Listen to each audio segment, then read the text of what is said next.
¿En qué contexto estamos? Recordemos que estamos leyendo un libro profético del Antiguo Testamento compuesto por 66 libros. Un bosquejo general de este libro es del capítulo, gracias Silvi, del 1 al 35, en donde se habla de la justicia de Dios.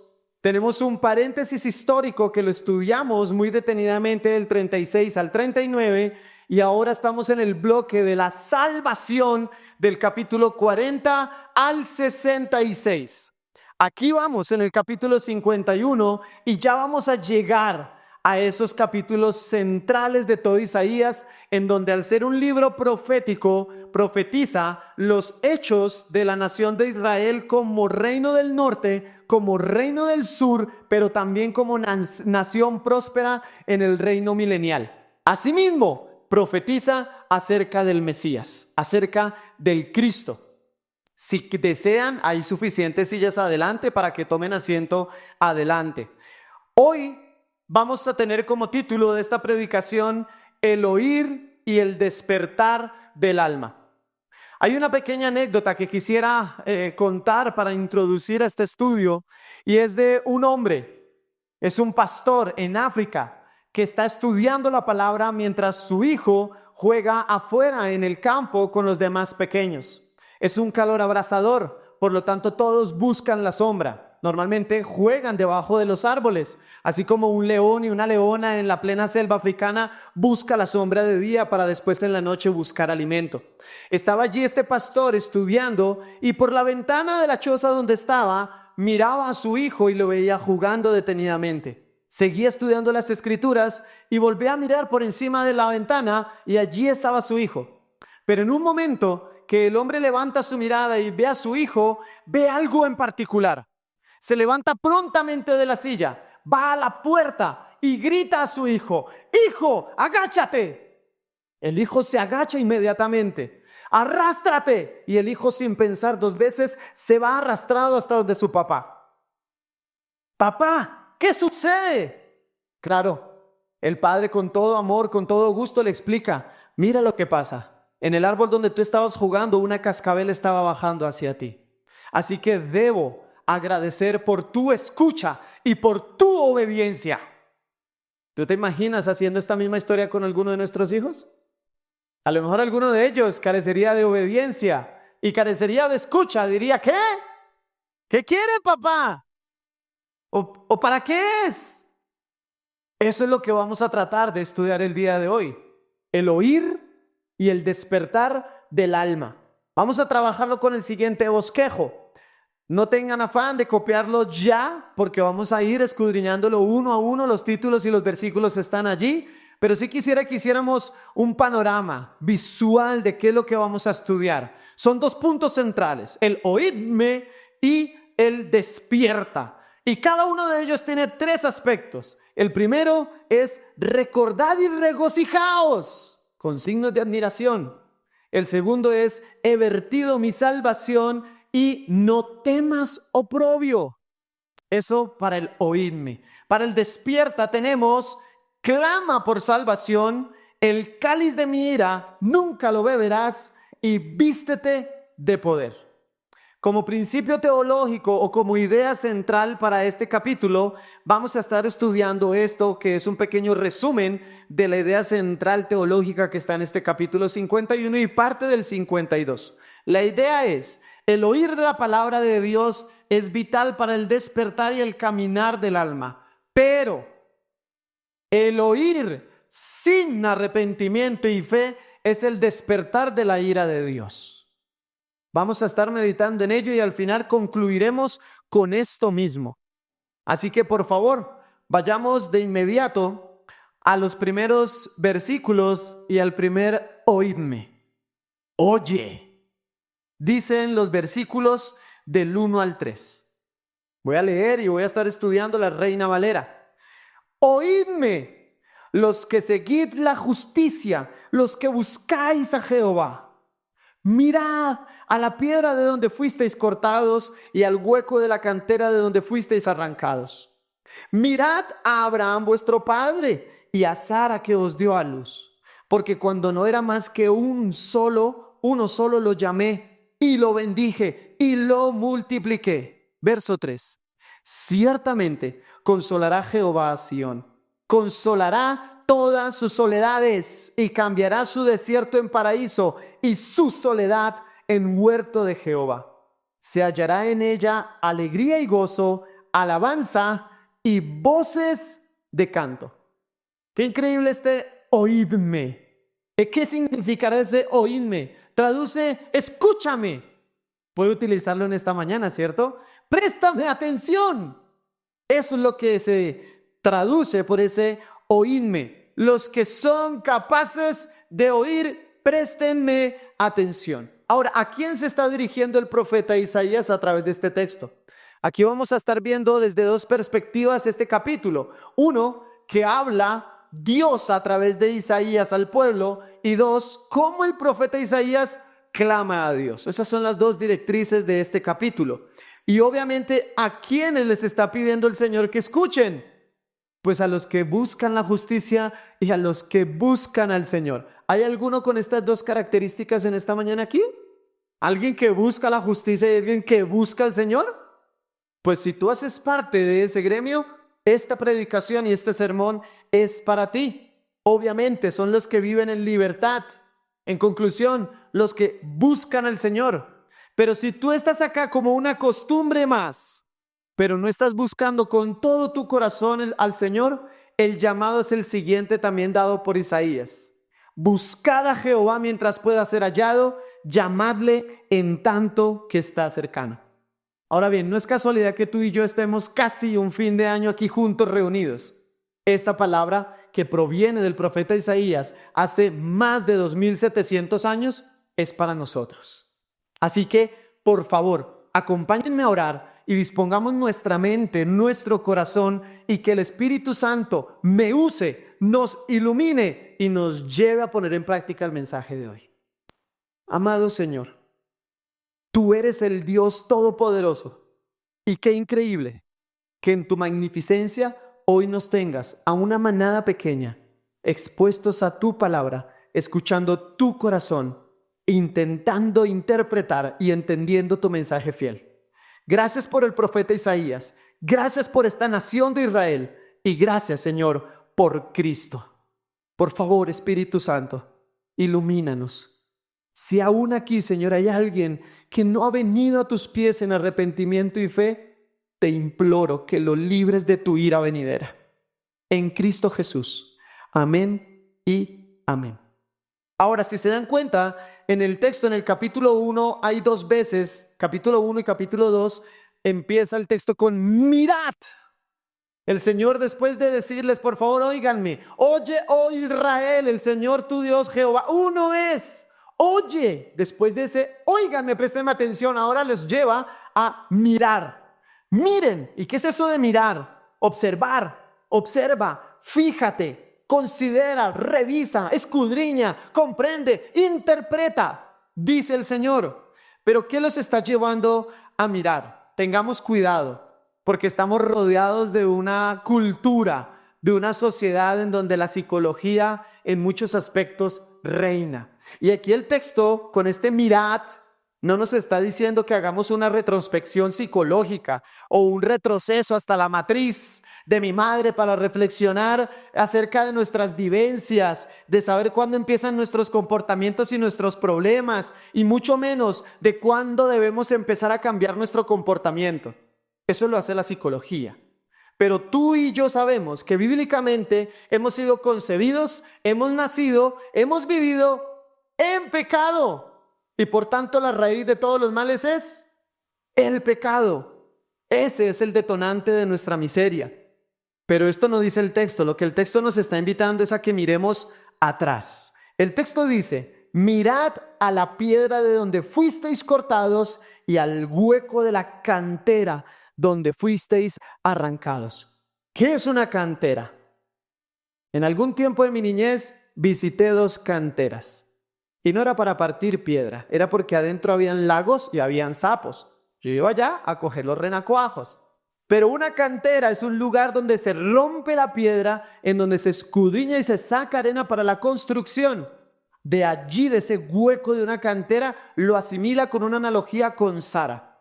Y la piedra de la que fue cortado Israel lo asimila con Abraham. Y les está diciendo, miren allá, miren allá.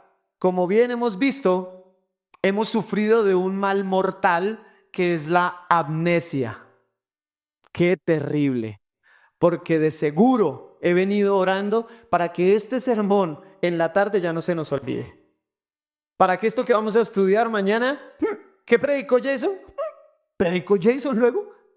Eso es lo que pasa, tenemos amnesia y se nos olvidan muchas cosas realmente importantes y nos concentramos en lo efímero, en lo ridículo, en lo estúpido, en lo que no vale la pena, pero olvidamos lo importante.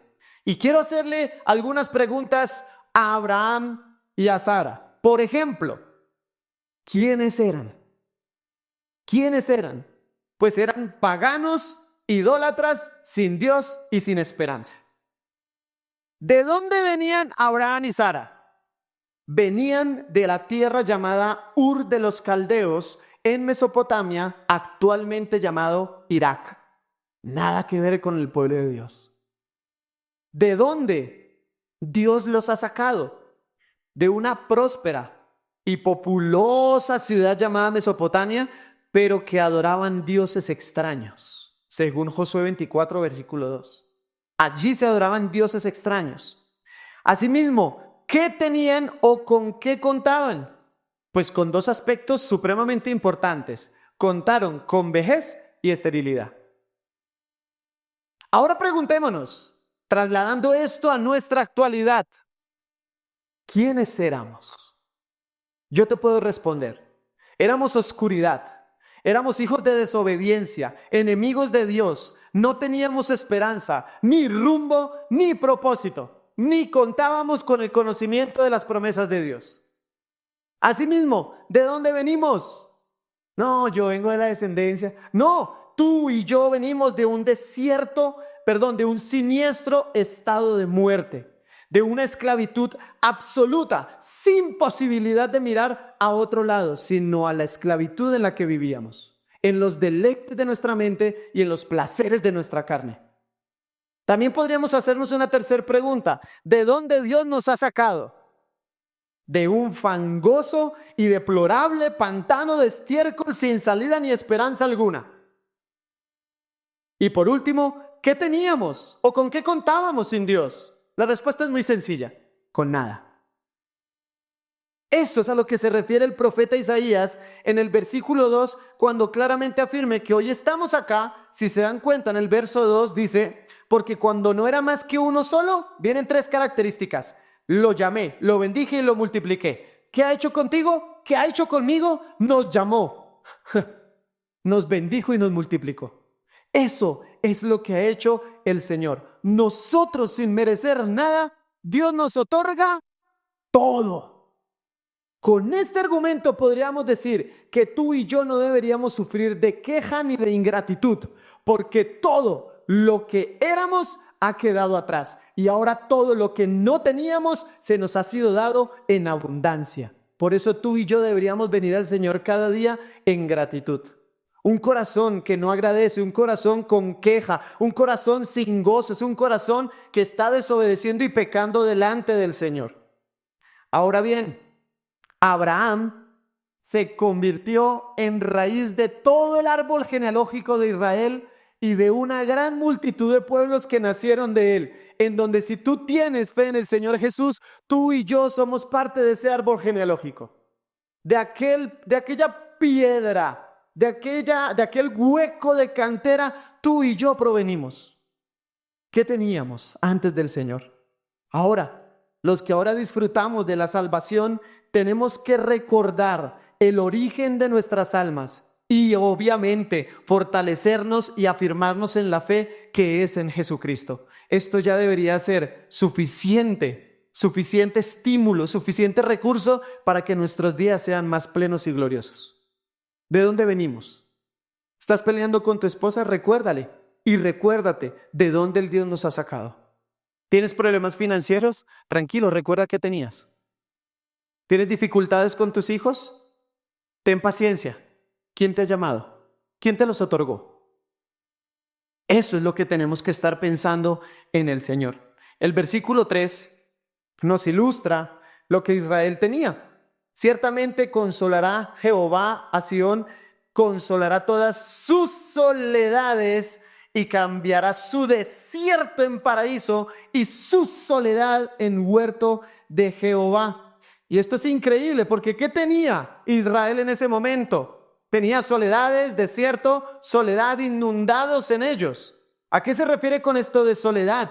Se refiere a ruinas, se refiere a un lugar destruido, se refiere a escombros, lo que implica que ese lugar dentro de muy poco iba a ser completamente despoblado y desolado, que es la profecía que ya está pronto a cumplirse cuando Babilonia venga por Israel y lo lleve al cautiverio. Lo triste de todo esto es que Israel ya había visto cómo Asiria se había llevado el reino del norte, pero aún así seguían aferrados a sus fuerzas, a los ejércitos, a las alianzas y al poder de sus ejércitos. Pero asimismo tenían un desierto.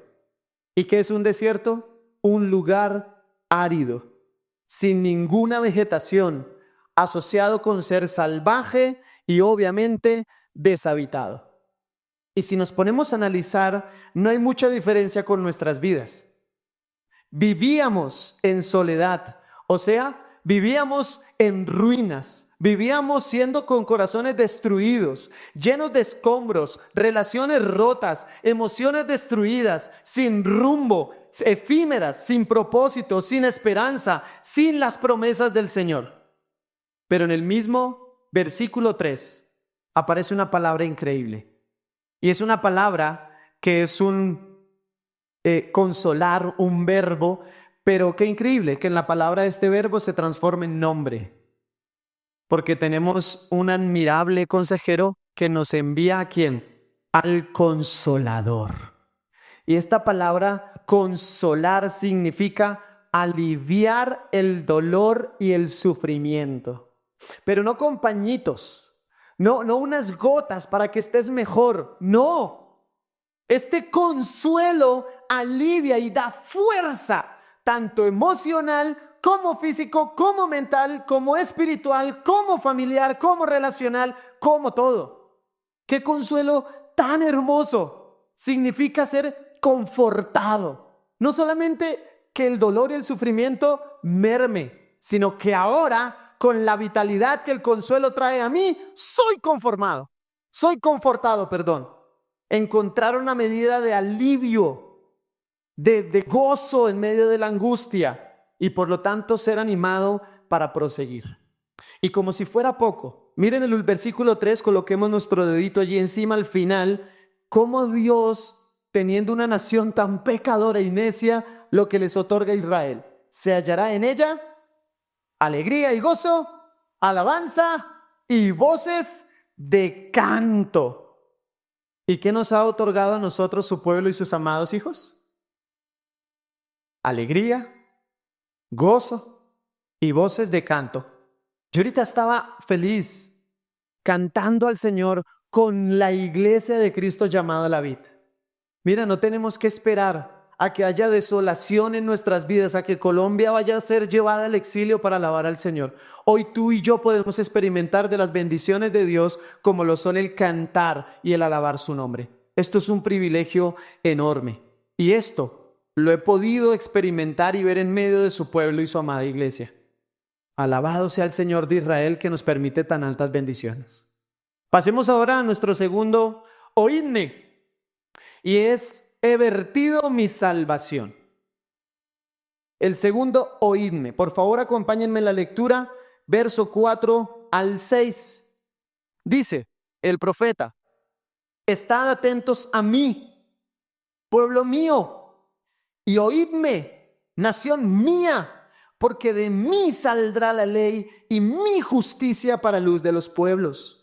Cercana está mi justicia, ha salido mi salvación y mis brazos juzgarán a los pueblos. A mí me esperan los de la costa y en mi brazo ponen su esperanza. Verso 6. Alzad a los cielos vuestros ojos y mirad abajo en la tierra, porque los cielos serán deshechos como humo y la tierra se envejecerá como ropa de vestir, y de la misma manera perecerán sus moradores.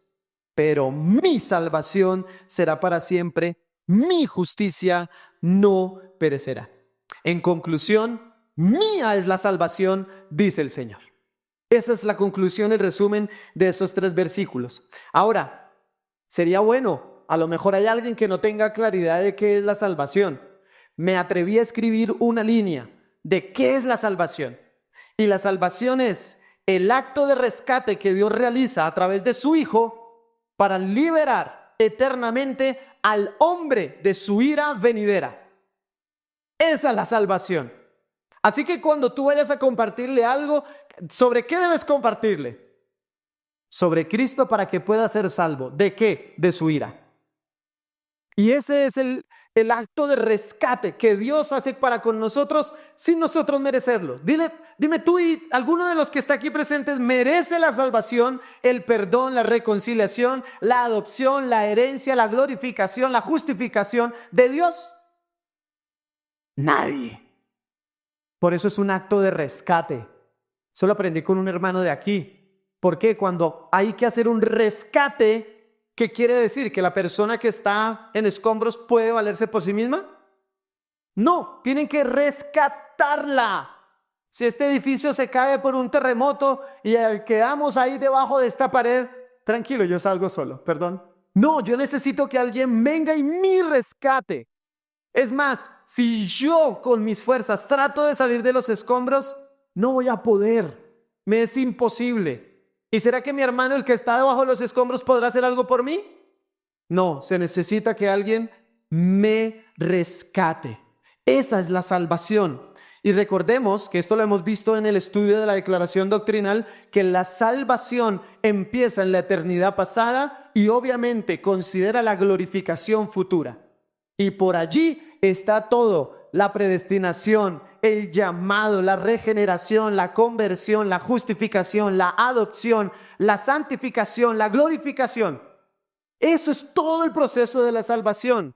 Y aquí en estos versículos hay algo muy curioso. No sé si se dieron cuenta, traté de ser intencional con mi lectura. Y es que allí hay una palabra que hasta el versículo 8 se repite 15 veces. Y es mi. Mi con tilde, mi sin tilde y mío o mía. ¿A qué se refiere esto? ¿Qué quiere decir el autor? Pues esos términos tienen un significado. Se utiliza como pronombre personal. Mi, o sea, Jason, mi, ¿cierto? Pero también como un pronombre posesional. Mi Biblia. ¿De quién es? Mía. Pero asimismo se utiliza como un determinante posesivo. Mi pueblo. Eso es lo que se determina de parte del Señor. Qué increíble que sea Dios quien está hablando a la nación. Tú eres mío, ¿cierto? La nación de Israel es mía. El pueblo de Israel es mío. Voy a traer mi salvación, mi justicia. Todo es mío, dice el Señor. Por eso, mía es la salvación, dice el Señor. Y cuando alguien habla de mi vida, mi esposa, mis hijos, mi iglesia, mi hermano, pues es porque son de Él, de su pertenencia. Y qué increíble que el Señor determine que si tú y yo llegamos a tener algo, es porque ha sido otorgado de Él. Porque todo es de Él, por Él y para Él, y todo le pertenece. Así que no nos jactemos de nada de lo que tengamos, porque si tenemos algo, se nos ha sido otorgado por Él. Cuando seguimos aquí en el texto, dice que Dios es el único que puede utilizar finalmente este pronombre personal y asimismo este pronombre posesivo y este determinante posesivo. Ahora, podríamos preguntarnos qué relación tiene la justicia y la salvación. ¿Será que tienen alguna diferencia? Porque aquí aparecen en estos versículos juntas. Y pues en este contexto profético significan exactamente lo mismo. Justicia o justificación y salvación. Y en el Nuevo Testamento, el significado de ambos también determina obviamente la obra de Cristo. Quiero que lo leamos de aquí de este texto que está en Romanos 1, 16 y 17. Porque no me avergüenzo del evangelio, porque es poder de Dios para salvación a todo aquel que cree, al judío primeramente y también al griego. Porque en el evangelio la justicia de Dios se revela por fe y para fe, como está escrito, mas el justo por la fe vivirá. Así que son dos términos que van inherentemente unidos. No puede haber el uno sin el otro. ¿Tú te imaginas? ¿Tú eres salvo? Sí, amén. ¿Y ya has sido justificado? No, me falta. No, van unidos, son inherentes aunque signifiquen algo diferente. Claro que sí. Tú ya estás justificado delante del Señor. Sí, yo soy recto ante Él, ya mi cuenta ha sido pagada. O sea que vas para el cielo. No, todavía me toca trabajar en ello. No, van allí juntos. Por lo tanto, si tú estás disfrutando de la salvación, debes estar disfrutando de la justificación. Qué precioso esos dos términos. Y este pasaje también nos quiere explicar que en su contexto dice que de Israel proviene el Salvador. Allí lo está diciendo. Y lo dice de una manera increíble. Dice en el versículo 4, porque de mí saldrá la ley y mi justicia dará luz a los pueblos. Cercana está mi justicia, ha sido mi salvación y mis brazos juzgarán a los pueblos. Así que es de él que viene el Salvador, de Israel. Pero asimismo también nos dice que de Israel proceden los apóstoles de Cristo. Y obviamente cuando nos dice que provienen de allí, dice que cuando Dios se apiade nuevamente de su pueblo, se convertirá en una luz en medio de la oscuridad de todos los pueblos, para todas las naciones. ¿Esto cuándo sucederá? En el reino, cuando venga nuestro Señor Jesucristo. Allí la justicia y la salvación estarán en Israel como pináculo y como epicentro de todo el universo. Pero asimismo podríamos mirar que en este texto lo que podemos inferir como implicación directa es esta, y es que el Señor, el Padre eterno, ha vertido a su Hijo eterno para salvación eterna, mediante la regeneración en su Espíritu eterno, llevada a cabo a través de la predicación de su palabra, la cual es eterna. Esto es lo que nos dice cuando el Señor vertirá la salvación a su pueblo, a sus amados y a todas las naciones. Qué precioso es ver al Dios Trino actuando en su eternidad, en su simplicidad y en su todopoderío para salvar al pueblo, para salvar a sus amados. Y miremos el versículo 6, un momento, por favor. Versículo 6 dice, alzad a los cielos vuestros ojos y mirad abajo en la tierra, porque los cielos serán deshechos como humo y la tierra se envejecerá como ropa de vestir. ¿Esto qué quiere decir? Que aquí el Señor nos deja claro que no podemos aferrarnos a nada que habite en esta tierra porque todo será deshecho. Estamos en una tierra desechable. Hace poquito le preguntaba a uno de mis hijos, ¿tú, si te doy un vaso desechable, lo reutilizarías para el otro día volver a tomar algo y así lo cuidas? No, papá, eso se daña ahí mismo.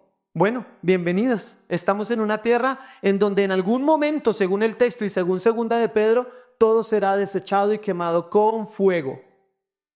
Algunos dicen que este fuego es purificador. O sea, que no es que acabe con todo, sino que lo transformará absolutamente todo. Sin embargo, aquí el texto sí nos deja claro que esta tierra pasará y todo será destruido.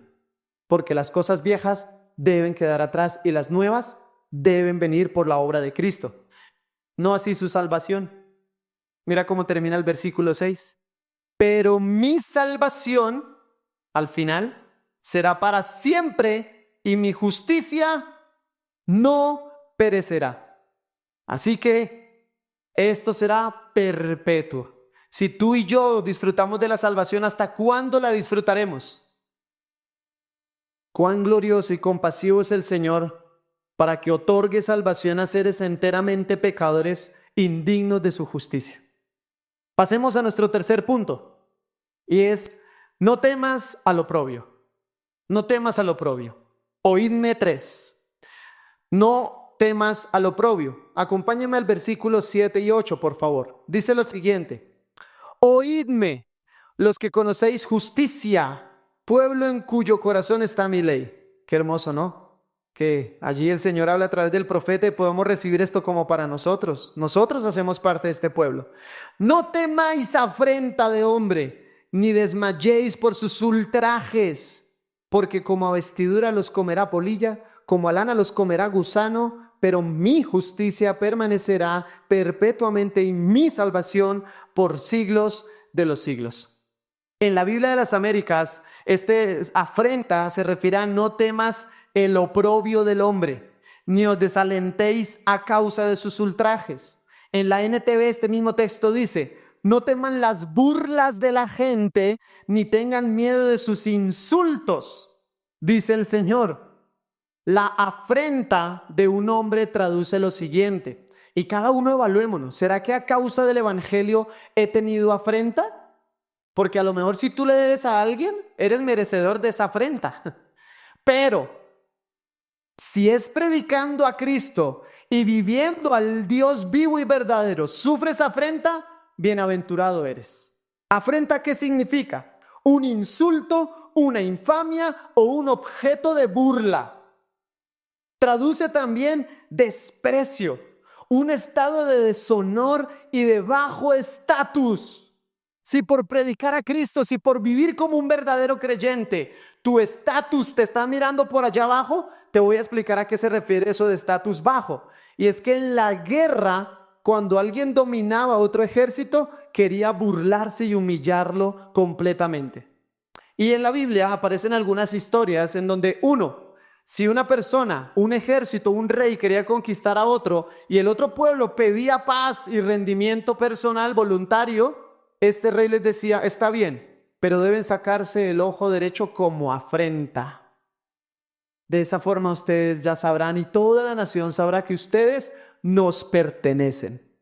Pero asimismo también en otros textos las personas rapaban y le quitaban la barba a los hombres. Eso era una afrenta y dejaba por claro públicamente que esa persona era una vergüenza. ¡Ja!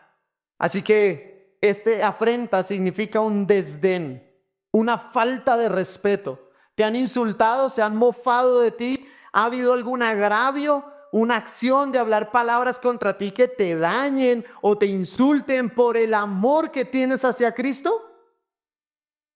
Porque no nos asustemos, como cristianos, esto es lo que deberíamos vivir.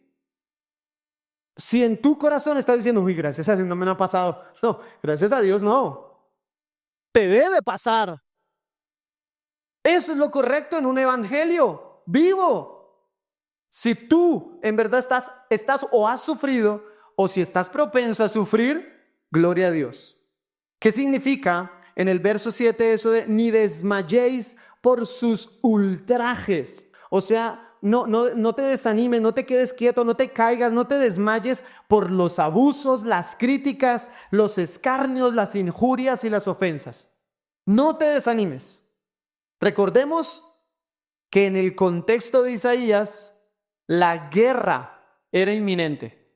Es más, en el capítulo histórico, en el capítulo 36, vimos cómo Sennacherib, el rey de Asiria, va frente a Ezequías y se burla de él. Esto lo predicamos. Si alguno no escuchó esa prédica, en YouTube, en nuestro canal, está allí puesta para que vaya y la escuche, para que pueda estar en contexto. Y este hombre envió a su Rabsacés para que se burlara del rey, para que le dijera: ¿acaso tu ejército va a ser librado del mío? Ni el Dios de allí, ni el Dios de allí, ni el Dios de allí los pudo librar. Ahora tu Dios te va a librar de mi furor. Decía Sennacherib, con qué fuerza, ¿no? Burlándose de Ezequías y de su Dios. Puede estar pasando muy seguramente lo mismo. Sin embargo, ahora que conocemos y discernimos lo bueno de lo malo, no temas la burla. No temas la ofensa, ni la afrenta, ni el ultraje. No temas, hombre, dice el Señor. No codicies, no temáis afrenta de hombre, ni desmayéis por sus ultrajes. Pasemos al versículo 12, que lo quise enlazar con este texto, y mira lo que dice. Yo soy vuestro consolador. Y mira esta pregunta: ¿quién eres tú para que tengas temor del hombre que es mortal y del hijo de hombre que es como heno? ¿Que en verdad vas a tener temor de lo que te puedan decir? ¿De que te echen de la casa, te quedes sin amigos en el colegio? ¿Vas a tener temor de un hombre que es como la sombra que ahorita está y más tarde no está? Como la hierba del campo que en la mañana florece y en la tarde se marchita. ¿En verdad vas a tener miedo del hombre cuando es como heno que se lo lleva el viento o se prende rápidamente con una gota de fuego? No tengamos temor. ¿Vas a tener temor de que tu familia no te vuelva a hablar? ¿De que las navidades la pases sola o solo? ¿De que el novio o la novia que tengas nunca más te vuelva a hablar? ¿De que tu esposo se enoje contigo? ¿De que tu esposa no le guste que estés pasando tiempo en la Biblia y que ahora te comportes como Cristo? No temas, porque nuestro llamado es agradar a Dios, no a los hombres. Y por lo tanto, no podemos temer. Vive piadosamente, vive amando al Señor, y te aseguro por las Escrituras y el poder de su palabra que tu diálogo será un discurso lleno de agua viva, donde podrás contemplar y disfrutar del respaldo del Espíritu Santo y podrás ver la salvación y el arrepentimiento en la vida de las personas que te rodean, conforme a la voluntad del Señor. Así que vuelvo a repetir: ¿has sufrido afrenta? ¿Has vivido algún tipo de ultraje? Y quiero ahondar un poco más en esto, porque Israel fue puesto para luz a las naciones y no obedeció ese mandato. Cristo ha sido testimonio y será eternamente luz a las naciones. Por consiguiente, tú y yo somos llamados ¿a qué? A ser luz a las naciones. Déjame hacerte algunas preguntas. ¿Cuándo fue la última vez que compartiste la fe en Jesucristo a un desconocido? ¿Cuándo fue la última vez que tu corazón tuvo una preocupación y una angustia bíblica por la salvación de los que te rodean? ¿Cuándo fue la última vez que oraste diariamente por un alma que querías que fuese salva? ¿Cuándo fue la última vez que miraste a alguien con compasión y llevaste su corazón a la gloriosa majestad del Señor Jesucristo? ¿Cuándo fue la última vez que dejaste de pensar en ti y empezaste a pensar en los que están sin Cristo? No, pero eso que lo haga el evangelista, eso que lo hagan los pastores, eso que lo haga el que sabe. Pero yo hasta ahora estoy empezando. ¿Empezando a qué? ¿A pecar? Porque definitivamente la Biblia nos determina clara y fuertemente: una mente bíblica no alcanza a concebir una vida cristiana sin proclamar a Cristo. ¿Cómo? ¿Cómo una vida que ha sido regenerada y traída de esa roca y de ese hueco de cantera, que ha sido regenerada y perdonada, cómo puede vivir sin proclamar a Cristo? Este mensaje ha llegado tan fuerte a mi corazón que he orado y el Señor me ha dado claridad para lo que debemos seguir haciendo como iglesia el próximo año. ¿Cómo es posible que una iglesia no proclame a Cristo a los perdidos?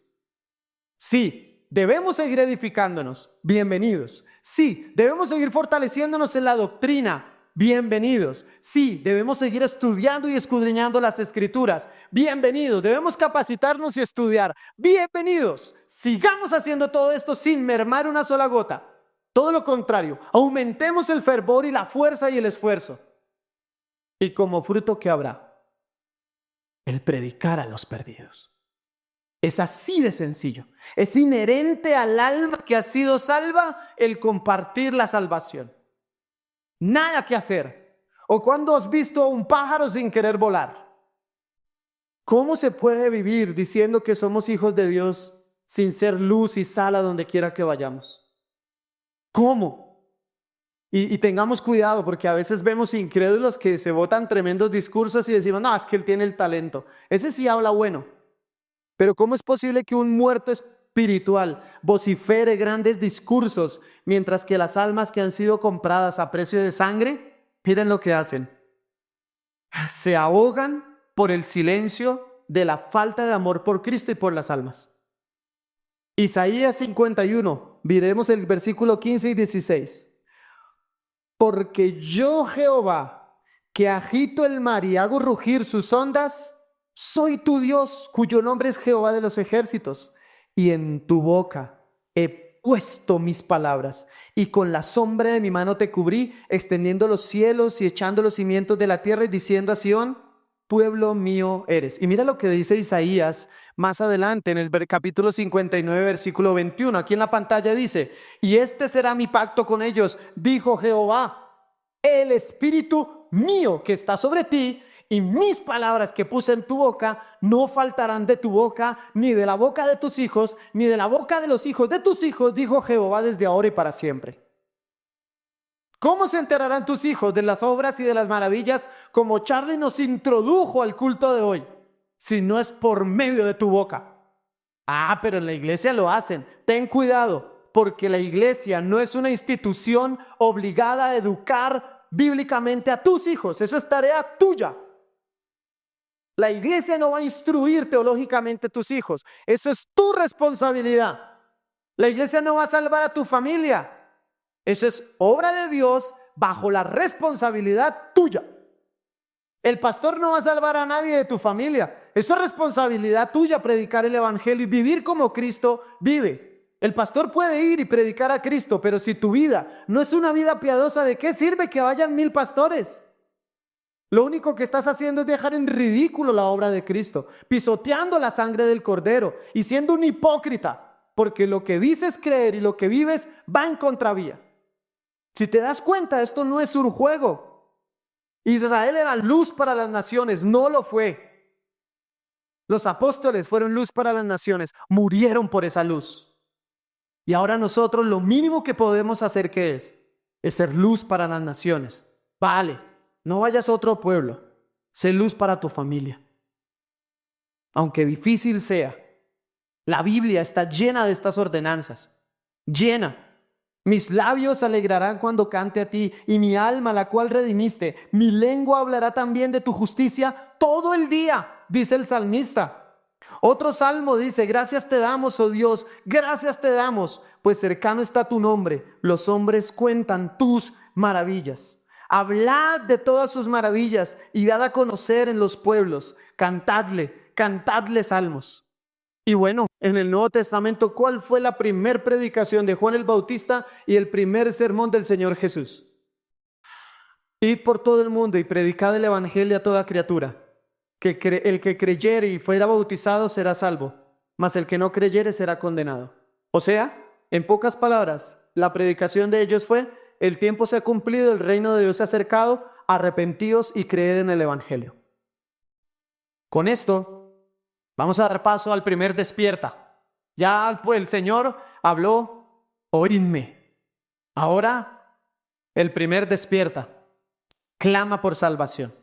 Leamos del verso 9 al 11, por favor. Leamos solo el 9 y el 10. Dice, despiértate, despiértate, vístete de poder, oh brazo de Jehová. Despiértate como en el tiempo antiguo, en los siglos pasados. ¿No eres tú el que cortó a Rahab y el que hirió al dragón? ¿No eres tú el que secó el mar, las aguas del gran abismo, el que transformó en camino las profundidades del mar para que pasaran los redimidos? Y aquí podemos hacer una pregunta y es, ¿quién está hablando a quién?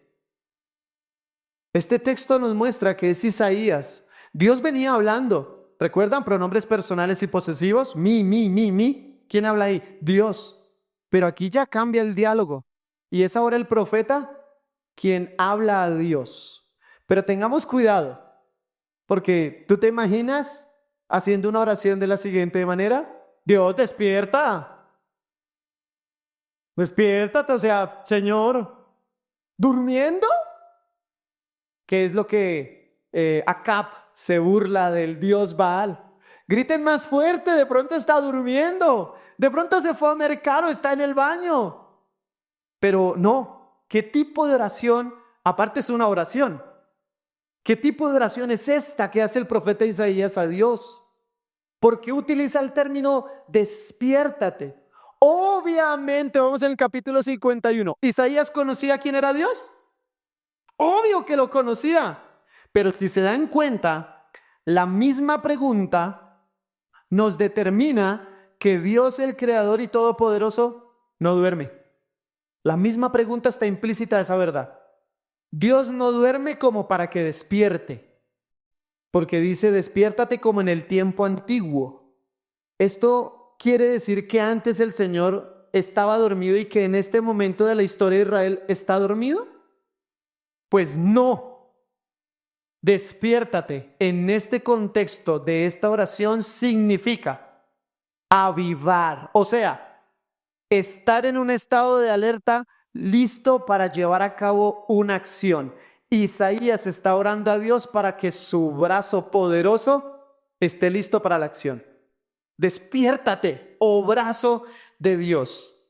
En otra expresión podríamos traducir, Señor, obra como lo sabes hacer.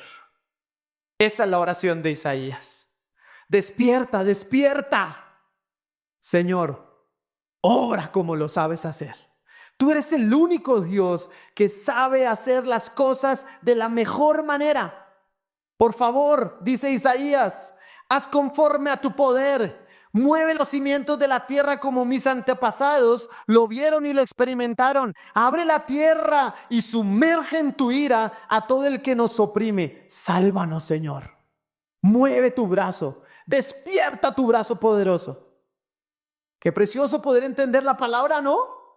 Yo estoy muy emocionado y feliz de que juntos podamos estar hoy aquí atentos a la voz de Dios. En el versículo 11 es el resultado de la promesa de la salvación para su pueblo. Mira lo que dice el verso 11. Ciertamente volverán los redimidos de Jehová, volverán a Sión cantando, y gozo perpetuo habrá sobre sus cabezas. ¿Qué tendrán? Gozo y alegría, y el dolor y el gemido huirán. ¿El dolor y el gemido aún está en ti? Pues ¿quién no? Si uno se enferma, ¿cómo no va a gemir y a dolerse? Por lo tanto, esto es una promesa y una profecía futura, donde el llanto, las lágrimas, la tristeza, la oscuridad, la muerte ya no existirán. ¡Qué precioso ese tiempo! ¡Qué delicia ese lugar! Cuando alguien muere, lo que debe hacer es fiesta. ¿Por qué? Porque va a estar en un lugar libre de tormento.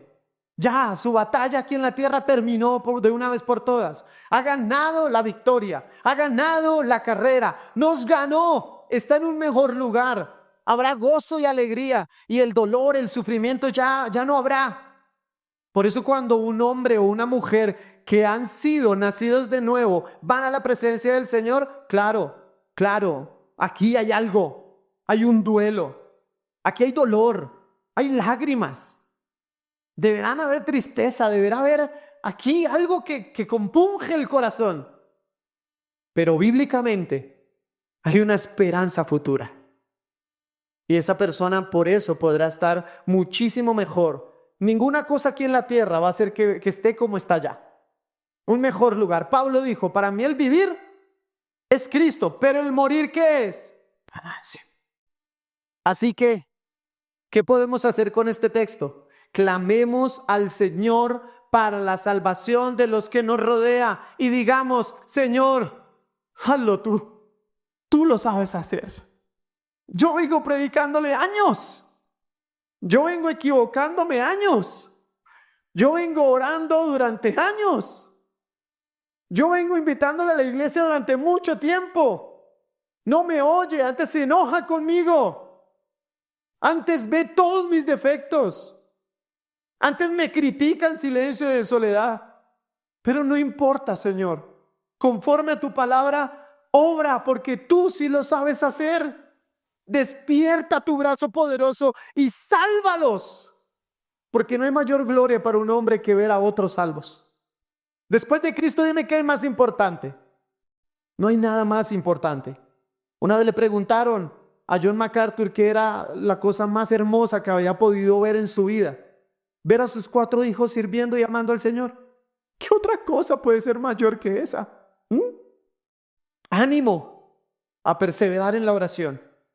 Ánimo, iglesia, a clamar al Señor. Utiliza palabras bíblicas. Despierta tu brazo poderoso, Señor, y sálvalo.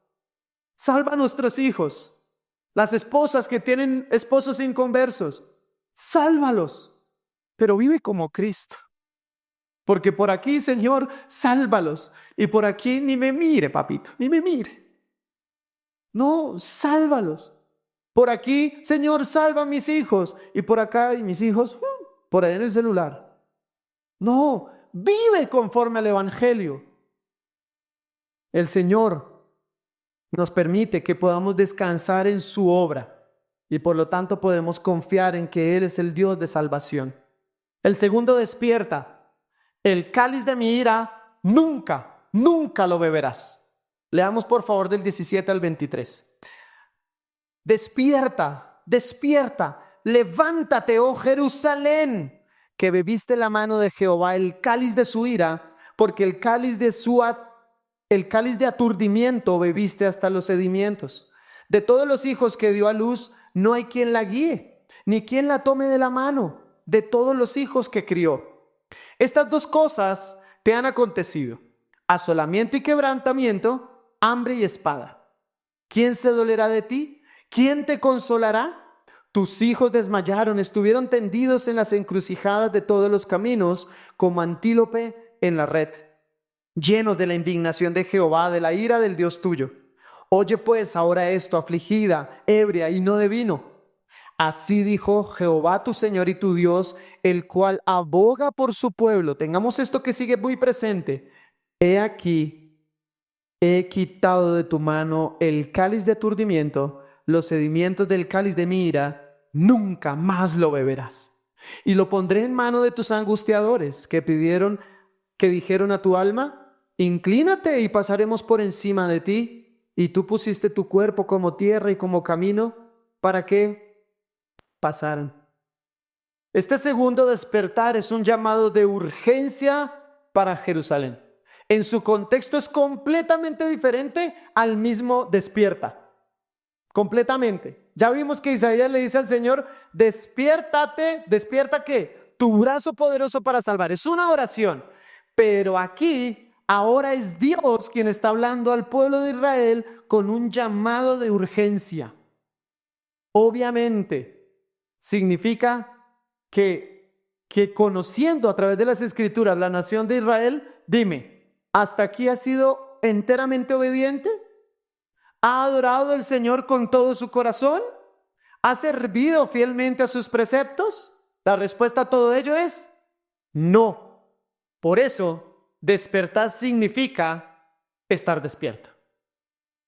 No duermas. No duermas, Israel. Debes velar, debes hacer guardia, debes ponerte en marcha. O sea, enfatiza que debe estar alerta para llevar a cabo una acción. Si alguien está dormido y tiene que trabajar, caramba, levántate. Y esa es la segunda palabra que está en el versículo 17. Es otra palabra increíble.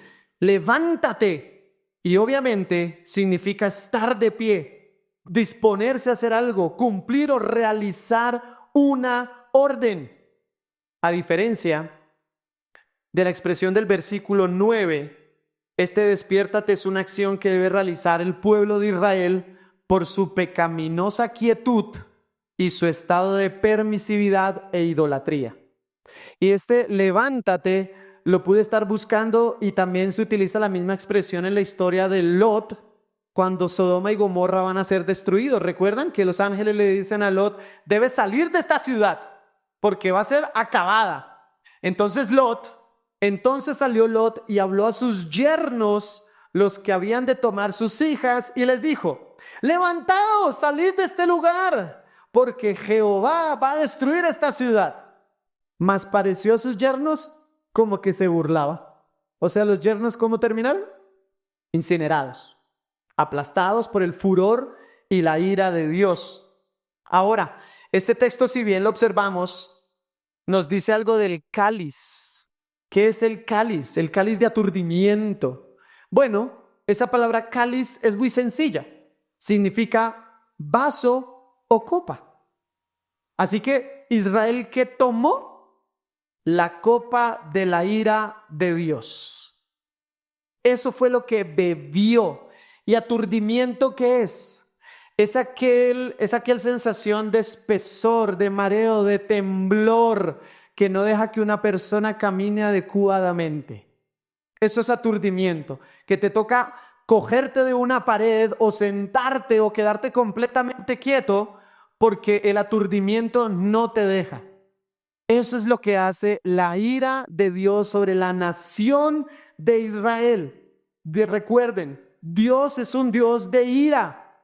Para los que están acá y solo conciben a Dios como un Dios de amor, tengamos cuidado. Ahora, segundo ánimo. Si quieren saber más de la ira de Dios, en YouTube hay una predicación de Isaías 34 que se llama La ira de Dios. Escudriñémosla y escuchémosla nuevamente. Pero por ahora, quisiera que juntos leyéramos este salmo. Es el 76. Y mira el adjetivo y el nombre que el salmista utiliza para Dios. Dice, tú, temible eres tú. Ese es el Dios nuestro, temible. ¿Y quién podrá estar en pie delante de ti cuando se encienda tu ira? Desde los cielos hiciste oír juicio. La tierra tuvo temor y quedó suspensa cuando te levantaste. Oh Dios, para juzgar, para salvar a todos los mansos de la tierra. Ciertamente la ira del hombre te alabará. Tú reprimirás el resto de las iras. Prometed y pagad a Jehová vuestro Dios. Todos los que están alrededor de él traigan ofrendas ¿a quién? Nombre al temible. Ese es el nombre de Dios. Cortará él el espíritu de los príncipes. Temible es a los reyes de la tierra. ¿Cómo el pueblo experimentó la ira de Dios? Porque esa ira todavía está guardada allí, en el futuro. Pero ¿cómo la experimentaron? Mira el versículo 19 y 20. 19 y 20. Estas dos cosas te han acontecido. Y aquí está, asolamiento y quebrantamiento, hambre y espada. O sea, desolación y muerte. Esto es lo que ha traído la ira de Dios. Se llevaron esclavos los asirios al reino del norte y en poco, unos cuantos años, unas cuantas décadas, Judá exiliado a Babilonia, con un solo remanente pequeñito. De esa manera, Jerusalén, Israel, ha experimentado la ira de Dios. Y me hice algunas preguntas con relación a esto. Y es, ¿cómo el pueblo experimentó la ira de Dios? Asolamiento y quebrantamiento. ¿Puedo ser yo librado de tal ira? Dice Isaías 51:22. Qué promesa tan preciosa, qué profecía tan estremecedora. He aquí, he quitado de tu mano el cáliz de aturdimiento, los sedimentos del cáliz de mi ira, nunca más lo beberás. Nunca más. ¿Cómo es posible? ¿Cómo es posible que yo sea librado de la ira de Dios? ¿Sobre quién fue derramada tal ira? Si pecamos, abogado tenemos. ¿Pero por qué? Él es la propiciación por nuestros pecados y no solamente por los nuestros, sino también los de todo el mundo. ¿Qué es eso de propiciación? No es muy difícil. Y la propiciación es el medio para lograr el perdón a través de la expiación. ¿Qué quiere decir eso? Voy a leerlo. Dice, la expiación enfoca el medio para lograr el perdón de los pecados, el derramamiento de sangre, la expiación. La propiciación se enfoca en que la ira de Dios fue satisfecha en el sacrificio de su Hijo, el único que podía recibir y satisfacer la ira de Dios. Por lo tanto, ¿sobre quién fue derramada tal ira? ¿La ira que tú y yo merecíamos? ¿La ira que en poco experimentó Israel? Sobre Cristo. Ahora, ¿sobre quién será derramada la ira de Dios? Espera, Jason, ¿cómo así? Sí, porque como dije anteriormente, la ira de Dios, aunque fue derramada sobre Cristo para salvación de los perdidos, también está guardada en el tiempo futuro. ¿Y para quién está guardada? El que cree en el Hijo tiene vida eterna, pero el que rehúsa creer en el Hijo no verá la vida, sino que la ira de Dios está sobre él.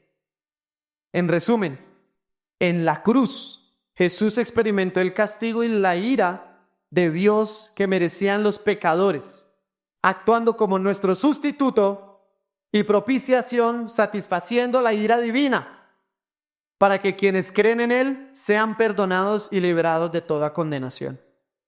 Así que, iglesia, despierta.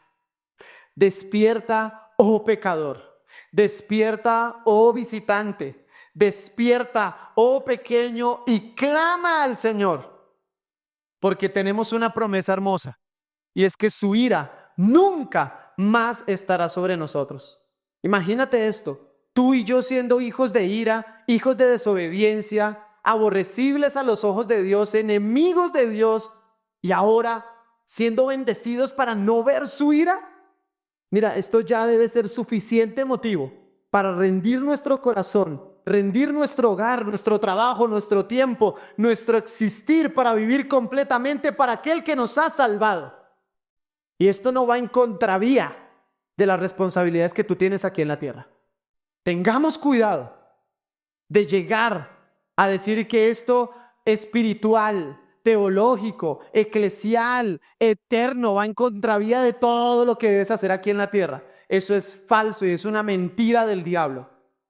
Tú debes ser diligente, como ya lo hemos expuesto desde acá. Tú debes trabajar fielmente, sin permitir que esto sea prioridad en tu vida. Porque hay una prioridad mayor, y es Cristo quien te ha salvado. Esa es la prioridad mayor. Quisiera que nos detuviésemos acá y me acompañaran orando, y ya vamos a la parte final del texto. Te ruego, amado Señor, despierta al alma que está cautiva por el pecado, al alma que está en la oscuridad y en las mentiras del enemigo. Por favor, alma, despiértate.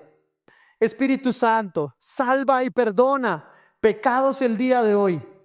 Esto te lo pido en el nombre del Cordero expiatorio. Amén y amén. Y vamos para nuestro tercer y último despierta, y es vístete de poder. Esto lo vemos en los primeros 3 versículos de Isaías 52. Dice lo siguiente: despierta, despierta, vístete de poder, oh Sión. Vístete tu ropa hermosa, oh Jerusalén, ciudad santa, porque nunca más vendrá a ti incircunciso ni inmundo. Sacúdete del polvo, levántate y siéntate, Jerusalén. Suelta las ataduras de tu cuello, cautiva hija de Sión. Leamos hasta ahí. Ponte en marcha, dice Isaías. Levántate, deja de dormir y vístete de poder. El vestirse, si se dan cuenta, aparece varias veces ahí. Vístete, vístete. El vestirse es y será una acción divina, trascendental en la vida de todo hombre de Dios. Si bien recuerdan en Génesis, después de la caída, Jehová Dios hizo al hombre y a su mujer túnicas de piel y los vistió. ¿Qué quiere decir eso? Que es Dios quien cubre la vergüenza por el pecado del hombre y la mujer. Vístete, oh hermosa Jerusalén, vístete de poder, oh Sión, llamado Israel, o Jerusalén, o Judá, son términos intercambiables.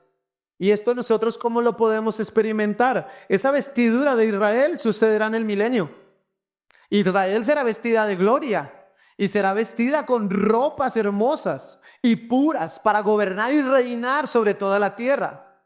Ahora bien, es en Cristo que el Espíritu Santo nos otorga ropajes nuevos para vivir una vida apartada, santa, pura y agradable para Él.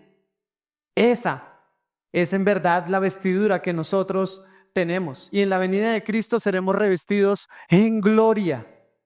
Pero hoy tú y yo debemos vestir con esa armadura que dice Pablo en Efesios, con esa armadura de Dios, con el yelmo de la salvación, la coraza de justicia, vestidos los lomos de rectitud, los pies del evangelio, el escudo de la fe, la espada que es la palabra de Dios, y toda la gente que está a tu alrededor, estudiantes, profesores, hasta el guardia de seguridad, los que prestan seguridad en los conjuntos, el de la panadería, el de la carnicería, cualquier persona debe darse cuenta que tú eres diferente, que tú estás vestido con ropajes divinos. En verdad, Cristo debe verse en nosotros. Recuerden que Adán y Eva desobedecieron. Ellos eran representantes de Dios sobre la tierra. Tenían la imagen del Dios vivo. Ahora aquí en su iglesia nosotros tenemos la imagen ¿de quién? De Cristo. ¿Cómo manejas? Qué delicia montar moto. Bueno, pues como manejas debe verse que eres un cristiano. ¿Cómo trabajas? Debe darse cuenta a los jefes y los otros empleados que eres un cristiano. Cómo crías a tus hijos. Las demás madres se deben enterar que tú eres cristiana. Cómo trabajas, cómo juegas fútbol, cómo ves televisión, lo que ves, todo el mundo debe enterarse que tú eres hijo de Dios y te vistes con el ropaje celestial, no con cualquier pedazo de tela inmunda, olorienta, trajeada. No.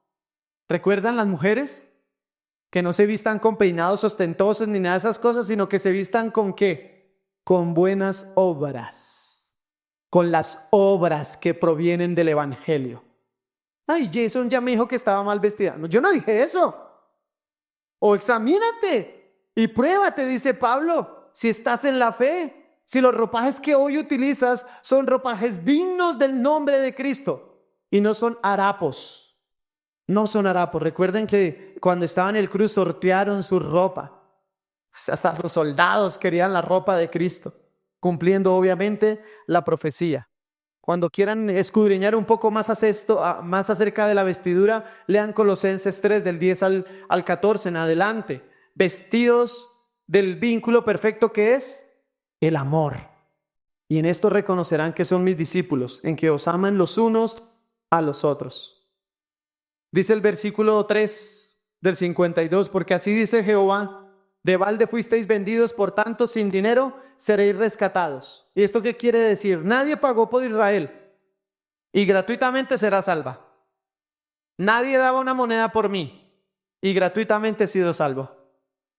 ¿Cuánto valías tú sin Cristo? Nada. Y ahora te han comprado gratuitamente. El mejor precio, el mejor valor. Ahora eres un tesoro en las manos de Dios. Ahora eres importante. Ahora eres significativo. Ahora te puedes mirar al espejo y deleitarte por quien eres, por quien es Dios en ti.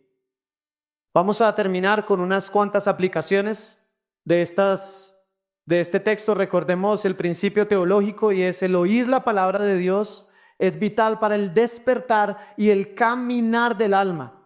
Pero el oír sin arrepentimiento y fe es el despertar de la ira de Dios. 6 aplicaciones rápidas. La primera, medita constantemente y agradece al Señor del lugar de donde te ha sacado.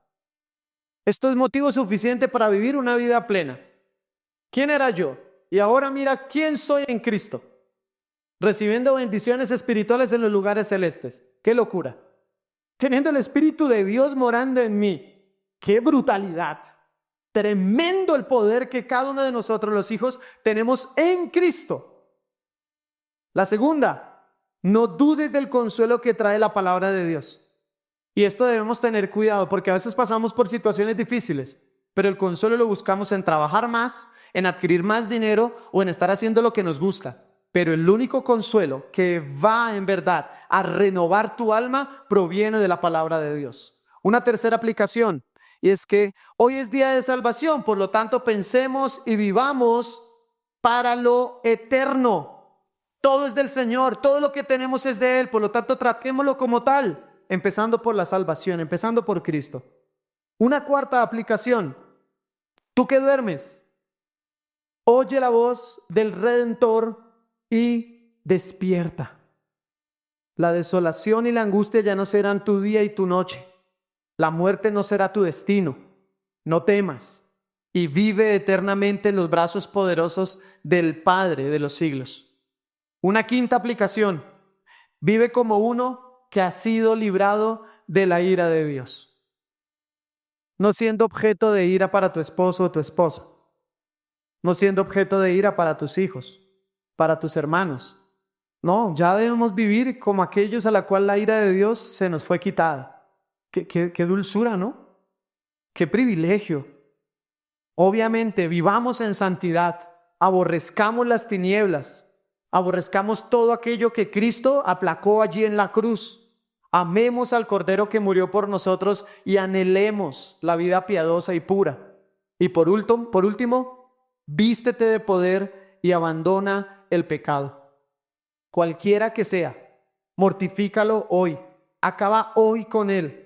Cada día debemos batallar con el pecado, con total dependencia de la palabra de Dios y conformar nuestros deseos a la voluntad de Cristo. Tú eres el único que conoce qué pecado estás viviendo. Tú eres el único que sabe con qué estás batallando, en qué te estás deleitando, en la pereza, en las redes, yo qué sé. Tú eres el único que sabe con qué estás pisoteando la sangre del Cordero. Ya, despierta. Oye, despierta. Levántate, purifícate. ¿Y esto cada cuánto lo tenemos que hacer? Todos los días, hasta el fin de los tiempos. Así que continuemos perseverando. Gloria a Dios por su palabra, gloria a Dios por su enseñanza. Y ahora, por favor, conformemos nuestra vida a todas estas verdades. Que cada una de ellas debe ser un refresco y un manantial para nuestra vida. Debemos levantarnos de aquí motivados. ¡Qué delicia! Vamos a predicarle a mis hermanos. Vamos a predicar a la familia. ¡Ay, no, qué pena! Ve, hoy es día de salvación. Oremos. Señor, gracias por este tiempo. Espíritu de Dios, por favor, ayúdanos a meditar y a recordar constantemente en todas estas verdades. Tú eres el Dios que demanda que prestemos atención, que escuchemos tu evangelio, que escuchemos a Cristo, que escuchemos al Dios de gloria. Y tú eres el que nos ha despertado de la muerte y nos ha dado vida. Y no para que sigamos viviendo en el pecado, no para que sigamos siendo esclavos del pecado, no para que sigamos con esas cadenas en nuestro cuello, sino para vivir conforme a tu palabra. Santos redimidos, que predicamos a Cristo a diestra y a siniestra, que seguimos con excelencia edificándonos mutuamente, creciendo en la doctrina y amando la salvación que es en el Señor Jesús, en cuyo nombre oramos. Amén.